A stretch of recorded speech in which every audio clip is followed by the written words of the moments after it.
दुर्भाग्य है सबके लिए, देश में कानून और व्यवस्था है। अब्बास कासगंज जेल में बंद हैं। उनकी कई 4 मुकदमा तो मऊ में चुनाव के दौरान उनके खिलाफ लिख दिया गया आचार संहिता उल्लंघन का। 2-3 मुकदमे और उनके ऊपर हैं। जब वो नेशनल चैंपियन हुआ था, गोल्ड मेडल मिला था उसको निशानाबाजी में, तो उसने अपने लाइसेंस को, जो यूपी का लाइसेंस था, दिल्ली ट्रांसफ़र करा लिया था। उसमें क्या कमियां रह गई उसको आधार बना के एक मुकदमा, एक वहाँ की लखनऊ की एक ज़मीन को लेके एक मुकदमा, एक गाज़ीपुर की किसी ज़मीन को लेकर मुकदमा, ये सब लिखवाया गया है। ज़्यादातर मामलों में उसकी जमानत हो गई है। 2 मामले ऐसे रह गए हैं जिसमें अभी एप्लीकेशन उसकी हाई कोर्ट में पेंडिंग है।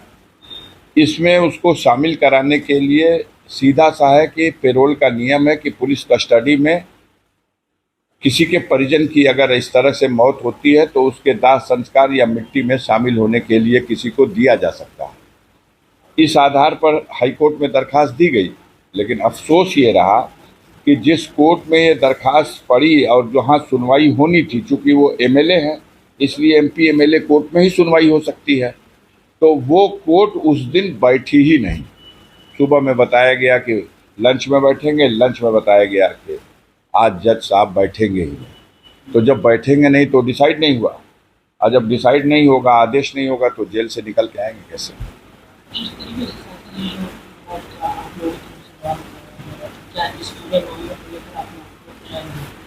नहीं, ये तो हमारी लीगल टीम इस पे विचार कर रही है। सुप्रीम कोर्ट में एक मैटर ऑलरेडी मुख्तार अंसारी के बेटे उमर ने कर रखा है कि मेरे पिता को यूपी की जेल से किसी दूसरी जेल में शिफ्ट कर दिया जाए।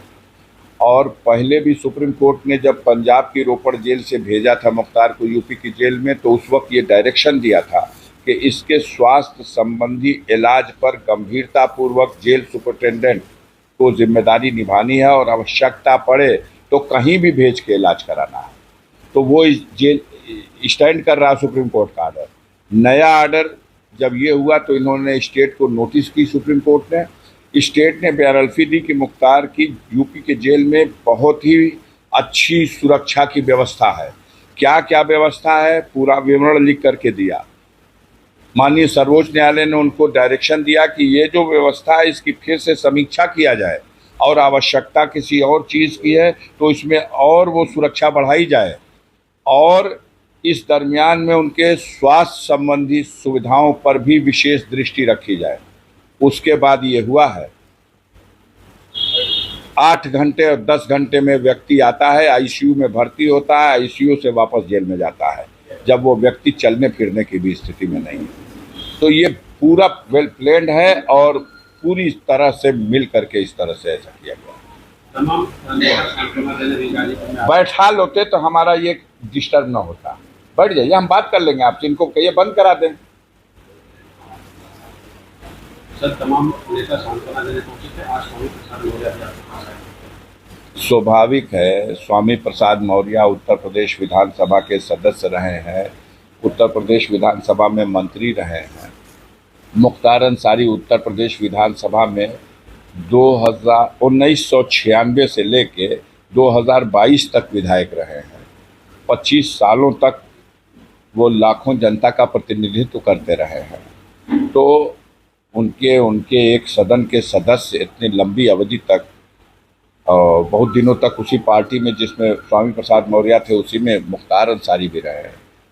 तो एक ऐसी दुखद घटना है। आम लोग विचलित हैं, और उसी कड़ी में स्वामी प्रसाद मौर्य भी अपनी संवेदना व्यक्त करने के लिए आए थे। 40वां कार्यक्रम का क्या स्पीच अब्बास अंसारी के लोग जाएंगे? देखिए, कोशिश की जाएगी। अभी से कुछ नहीं कर सकते हम। 40 दिन का इंतज़ार नहीं करेंगे। हम तो चाहेंगे कि हफ्ते 2 हफ्ते के अंदर हम रेगुलर ज़मानत पर भी उसको निकालने की कोशिश करेंगे।